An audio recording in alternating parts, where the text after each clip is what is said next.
तो दिल्ली पुलिस में एक इंस्पेक्टर था, आपको याद होगा मैंने एक खबर की थी, सुभाष चंद्र, नारकोटिक्स डिपार्टमेंट द्वारका में। यह आदमी 2017 से तो जो अभी तक जानकारी मिली है वहीं पर तैनात था। कभी स्पेशल स्टाफ में होता था द्वारका में, कभी ये नारकोटिक्स में आया, इसका साउथ में भी ट्रांसफर हो, लेकिन ये गया नहीं। और आप सोचिए अब सीबीआई ने इसको पकड़ लिया है। 100 करोड़ रुपए यानी करोड़पति इंस्पेक्टर दिल्ली पुलिस का। आप सोचिए किस तरह से पुलिसिंग हो रही है दिल्ली में। कई आईपीएस इसके खास हैं। आईपीएस बदल जाता था लेकिन ये नहीं बदलता था।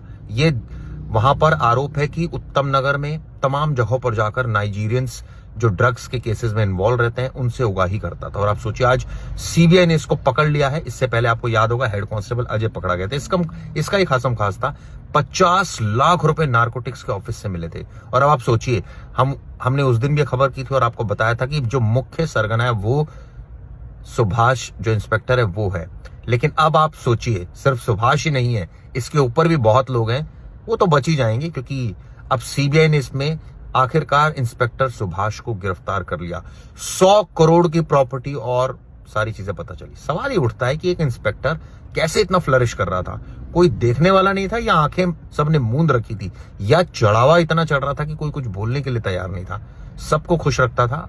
और इस इंस्पेक्टर की आप सोचिए 50 लाख तो ऑफिस से मिले हैं। कितने केसेस में कितनी प्रॉपर्टियां इसने बनाई, कितने पैसे बनाए, कितने बैंक अकाउंट हैं, कितने मोबाइल फोन है। एक तो शख्स बता रहा था रोज मोबाइल नया बदलता था। एक शख्स कह रहा था कई सारे फार्म हाउस हैं। सब पता चलना चाहिए, नामी बेनामी संपत्तियों का पता चलना चाहिए।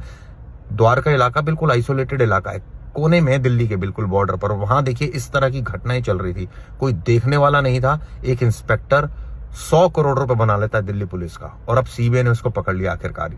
ये शख्स जो है ये भी इन्वॉल्व है और इसको पकड़ा जाना चाहिए।